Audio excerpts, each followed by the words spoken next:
আসসালামু আলাইকুম। সবাই কেমন আছেন? আশা করছি সবাই ভালো আছেন। আজকে আমি হাজির হয়েছি এসএসসি গণিতে বইয়ের ১৭তম অধ্যায় থেকে সবচেয়ে গুরুত্বপূর্ণ একটি প্রশ্ন, গাণিতিক গড় নির্ণয় করো। ১৭ অধ্যায় থেকে এই প্রশ্নটি প্রায়ই পরীক্ষায় আসে। আজকে আমরা দেখব কিভাবে গাণিতিক গড় নির্ণয় করতে হয়। তাহলে চলুন শুরু করা যাক।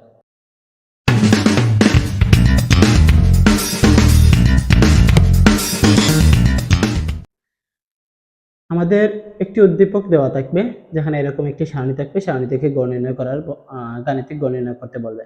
গাণিতিক গড় নির্ণয় করার জন্য আমরা উত্তরপত্রে এরকম একটি সারণী আঁকবো, যে সারণীর 4টি কলাম থাকবে। 4টি কলাম কি কি? শ্রেণীব্যক্তি, মধ্যমান, গণসংখ্যা আর এফআই এক্সআই। মধ্যমান হচ্ছে এক্সআই, গণসংখ্যা হচ্ছে এফআই এক্সআই। তাহলে প্রথমে আছে কি? শ্রেণীব্যক্তি। আমরা এখান থেকে দেখে দেখে সরাসরি শ্রেণীব্যক্তি বসিয়ে দিলাম। 45 থেকে 49, 50 থেকে 54 বসালাম। 50 থেকে 54, 55 থেকে 59, 55 থেকে 59, 60 থেকে 64, 60 থেকে 64, 65 থেকে 69, 69, 70 থেকে 74, 70 থেকে 74 আমরা শ্রেণীব্যক্তি বসালাম। তারপর আছে কি? গণসংখ্যা। আমরা এখান থেকে দেখে দেখে গণসংখ্যাটাও বসিয়ে দিলাম। গণসংখ্যা কত আছে?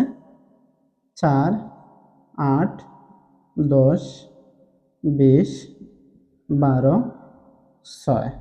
মোট গণসংখ্যা হচ্ছে n সমান 60। সবগুলো যোগ করলে আমরা 60টি পাবো। গণসংখ্যা এখানে আছে। তারপর কি? মধ্যমান। মধ্যমান কিভাবে ব্যবহার করতে হয়? এখানে নিম্ন সীমার সাথে উচ্চ সীমা যোগ করে 2 দিয়ে ভাগ করলেই মধ্যমান পাওয়া যায়। নিম্ন সীমার সাথে উচ্চ সীমা যোগ করে 2 দিয়ে ভাগ করলেই গণসংখ্যা পাওয়া যায়। এখানে কত আছে? 45। 45 এবং 49 যদি যোগ করে আমরা পাবো 94। 94 কে যদি আমরা 2 দিয়ে ভাগ করি কত পাবো? 47। 50, 54 যোগ করলে কত হয়? 104। 104 কে 2 দিয়ে ভাগ করলে কত পাবো? 52। ঠিক একইভাবে এই দুইটা যোগ করে 2 দিয়ে ভাগ করব, পাবো 57।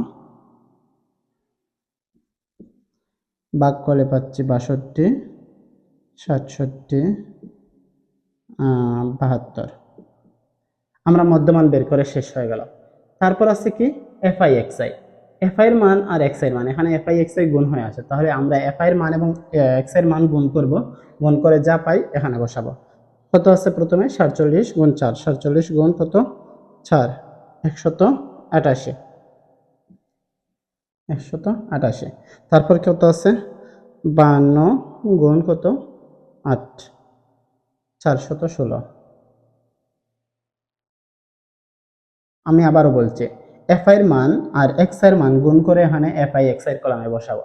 অর্থাৎ মধ্যমান এবং গণসংখ্যা গুণ করে এফআই এক্সআই এর কলামে বসাই। 57 গুণ 10, তাহলে 570। 62 গুণ 20, 1240। 67 গুণ 12, 804। 72 গুণ 6, 72 গুণ 6, 432, 432। ওকে, আমরা এখন লিখব summation of F I X I. Summation of F I XI মানে এইসব, সামেশন মানে সমষ্টি বা যোগফল, এইসবগুলোর যোগফল আমরা এখানে বের করব। তাহলে কত হয়?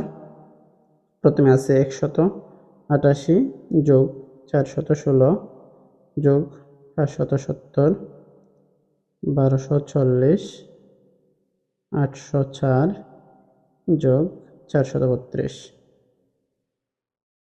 3650। আমরা পেলাম 3650। এবার আমরা গাণিতিক গড় নির্ণয় করব। আমরা লিখব আমরা জানি। আমরা নিচে লিখব আমরা জানি গড় সমান, গড়কে এক্স বার দ্বারা প্রকাশ করা হয়। গড়কে এক্স বার দ্বারা প্রকাশ করা হয়। তাহলে এক্স বার সমান কি হবে? Summation F I X I, summation of F I X I by N. Summation of F I X I আমরা কত পেয়েছি? 3750। আমরা দিলাম 3750 ভাগ এন। এন এর মান কত পেয়েছি? 60। তাহলে দিলাম 60। এখন 3750 কে আমরা 60 দিয়ে ভাগ করব। 3750 কে 60 দিয়ে ভাগ করলে কত হয়? 3750 ভাগ কত 60, তাহলে কত হলো 60.83, আচ্ছা আরও আছে, এজন্য আমরা প্রায় বসিয়ে দিলাম। তাহলে চলুন, এটাই হচ্ছে তার নির্ণয় গড়। চলুন আমরা বিষয়টি আবার দেখার চেষ্টা করি। আমাদের প্রশ্নে দেয়া থাকবে গাণিতিক গড় নির্ণয় করার জন্য। আমরা গাণিতিক গড় নির্ণয় করার জন্য এরকম একটি সারণী আঁকবো। সারণীতে 4টি কলাম থাকবে। প্রথমটা হচ্ছে শ্রেণীব্যক্তি, 2 নম্বরটা হচ্ছে মধ্যমান, 3 নম্বরটা হচ্ছে গণসংখ্যা, 4 নম্বরটা হচ্ছে এফআই এক্সআই। মধ্যমানকে এক্সআই আর গণসংখ্যাকে এফআই বলা হয়। আচ্ছা, আমরা শ্রেণীবৃত্তি সরাসরি দেখে বসিয়ে দিলাম, গণসংখ্যা দেখে বসিয়ে দিলাম, মধ্যমান, উচ্চসীমা আর নিম্নসীমা যোগ করে 2 দিয়ে ভাগ করলে আমরা মধ্যমান পেয়ে যাব। এখন এফআই আর এক্স এর কলাম যোগ করলাম, যেমন এখানে 47 এবং 4 যোগ করলে হয় 188, 52 এবং 8 যোগ করলে হয় 416, এভাবে যোগ করে এখানে বসিয়ে দিলাম। তারপর এই যোগকৃত মানগুলার সমষ্টি বা যোগফল বের করব আমরা। এই সবগুলোর যোগফল পাচ্ছি 3750। আমরা জানি গড় সমান কি, summation of F I X I by N. Summation of F I X I by summation of F I X I পেয়েছিলাম কত 3750, আর এন এর মান পেয়েছিলাম 60। 3750কে 60 দিয়ে ভাগ করবো, কত পাবো 60.8333, আরও আছে, তাহলে আমরা জাস্ট বসিয়ে দিলাম 60.83। এটাই হচ্ছে আমাদের নির্ণয় গড়। আশা করছি সবাই বুঝতে পেরেছেন। সবাই ভালো থাকবেন। আল্লাহ হাফিজ, আসসালামু আলাইকুম।